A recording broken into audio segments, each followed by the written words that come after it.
Oke guys, kali ini gue mau coba kasih review sama kasih apa ya, sharing pengalaman pertama kali pegang kamera Fujifilm X-T100. Ini gue beli second di harga 5 juta.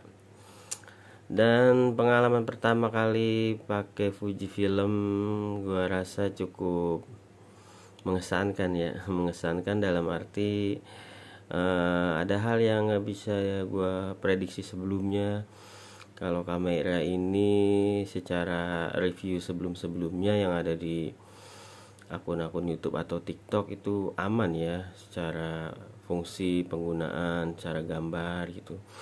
Nah, jadi di sini gue mau kasih review jujur dan apa adanya sesuai pengalaman yang gue dapat selama pegang kamera ini kurang lebih 1 bulan ya, belum sampai 1 bulan sih sebetulnya, hampir 1 bulan.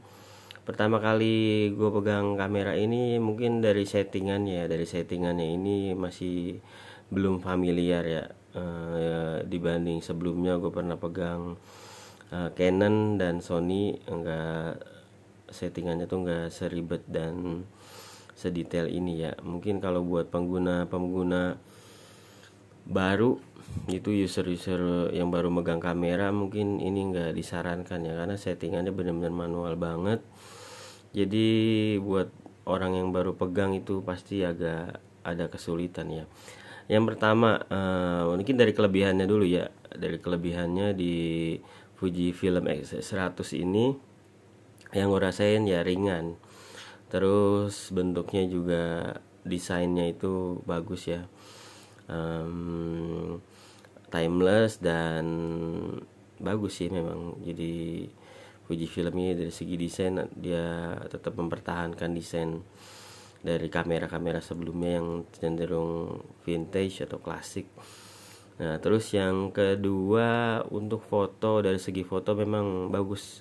Autofokusnya cepat, terus juga gambarnya tajam, dan juga apa ya, untuk dari segi pengaturan tombolnya ini lumayan cukup simpel dan ngebantu. Di sini juga udah touchscreen juga, jadi memudahkan ya untuk pengambilan gambar, terutama di foto. Dan ini jadi gue beli ini pakai untuk foto dan video sebetulnya, dan lebih banyak ke video juga sih. Jadi pas pertama gue pakai ini jujur bingung ya, ada kendala kayak pertama kali. Ini coba gue nyalain dulu. Nah, ini di menunya sini dia tuh ada ini ya guys, apa namanya, ada macam-macam settingan manual di sini ya. Mulai dari AFMF-nya, yaitu normal sih. Terus yang pertama kali gue bingung itu pas belum ada pakai lensa kan, ngetes shutter.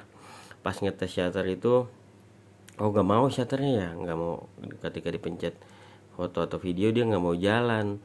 Dan ternyata setelah dikulik-kulik, terus gue tanya sama owner pengguna pertamanya, itu dia bilang ada settingan khususnya lagi ya. Nah, di sini terus gue coba cari-cari dan sini ketemu. Di sini ketemu settingannya tuh ada di bagian sini ya. Kita coba cek. Nah, ini nih ada shoot without lens. Nah, ini tadinya kalau misalkan itu off, dia ketika di off ini dia nggak mau ya, nggak mau apa, nggak mau dipencet gini, jadi dia nggak berjalan nih untuk shutternya. Nah, di kamera-kamera kayak Canon, Sony yang pernah gue pegang, dan kamera Nikon juga kayaknya nggak ada ya untuk settingan seperti ini. Jadi ya otomatis walaupun nggak ada lensa itu bisa tetap beroperasi, bisa tetap jalan ya untuk shutternya ini. Nah, pertama itu yang bikin gue agak kaget dan bingung ya. Nah, terus apalagi, terus settingannya ya. Jadi ketika settingan gambar nih, misalkan di sini ya, ini gue nggak bisa kasih contoh gambarnya karena nggak ada lensa, nggak pakai lensa dulu. Nah, terus ketika nge-shoot foto nih, misalkan atur ISO, terus shutter speed, kayak gitu-gitu, terangnya aman nih segini terangnya. Terus ketika nanti di video, nah itu lo harus setting secara manual lagi di video dan berbeda gitu ya. Jadi nggak otomatis kayak kamera-kamera lain untuk settingan ISO dan shutter dan diafragma ketika di foto segini, nah di video udah otomatis sama gitu. Nah ini enggak, dia beda. Jadi di settingan videonya dia bakal beda, dan jadi kita harus setting manual lagi. Ada di sini ya, nih di nomor ini kalau di XT100. Kalau mungkin di seri tipe lain di Fujifilm mungkin ada beda ya. Di sini di XT100 ini dia settingannya di settingan nomor 5 ini nih. Settingan nomor 5 kelihatan nggak? Sorry. Nah, di settingan nomor 5 ini ada movie setup. Di sini ada movie setup. Jadi kita harus atur lagi nih di sini. Mulai dari di sini pengaturan untuk apa nih, kualitas videonya, terus juga di sini ada ISO, terus AF mode, manual fokusnya ini kita harus setting secara terpisah. Jadi kendalanya ketika di lapangan kita tuh nggak bisa tahu ya secara settingan yang pasnya ini sebelum kita ngeklik tombol shutter buat video ini. Jadi kita kalau mau setting kita harus cek dari sini, karena kalau dari foto kita harus nyesuaiin lagi.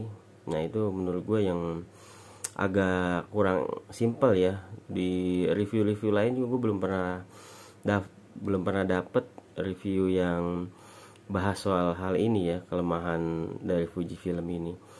Nah terus apa lagi ya, untuk kualitas gambar. Jadi ketika lo setting ini, jadi sharpnessnya harus lo turunin, karena gambarnya tuh kelihatan gak setajam foto ya, gak sejernih foto. Jadi ada noise-nya, dan ketika ditambah sharpnya misalkan 0 gitu di normal, itu gambarnya bakal kurang bagus ya. Mungkin nanti bakal gue share untuk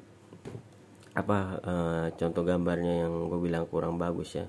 Bisa juga dari lensanya dan dari settingan ya, kurang lebih itu ya. Buat kalian yang mau beli kamera ini mungkin bisa dipertimbangkan untuk cara penggunaannya, terutama buat pemula. Jadi kalian harus bisa nentuin nih gimana kelebihan kekurangannya. Sebetulnya gue juga jujur udah dibilang agak nyesel sih, tadinya mau ngambil M5 atau M6, tapi karena harganya juga dan kondisinya kurang cocok kemarin, terus di sini ada yang lebih bagus kondisinya, terus gue coba ambil Fujifilm karena review-reviewnya juga bagus-bagus sih. Ya itu menurut gue yang jadi kekurangan dan kelebihan Fujifilm X-T100 selama gue pegang 1 bulan ini, dan udah gue pakai di beberapa project. Mungkin kelebihan, kelebihannya ada lagi satu lagi di low lightnya ya. Jadi di low lightnya kurang aman sih. Terus juga di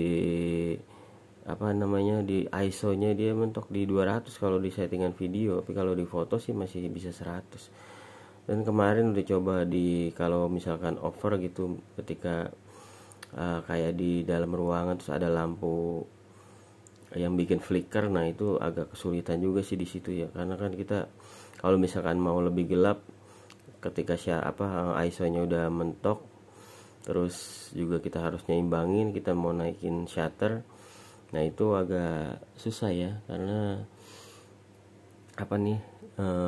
karena settingannya tuh emang beda gitu dibanding kamera lain.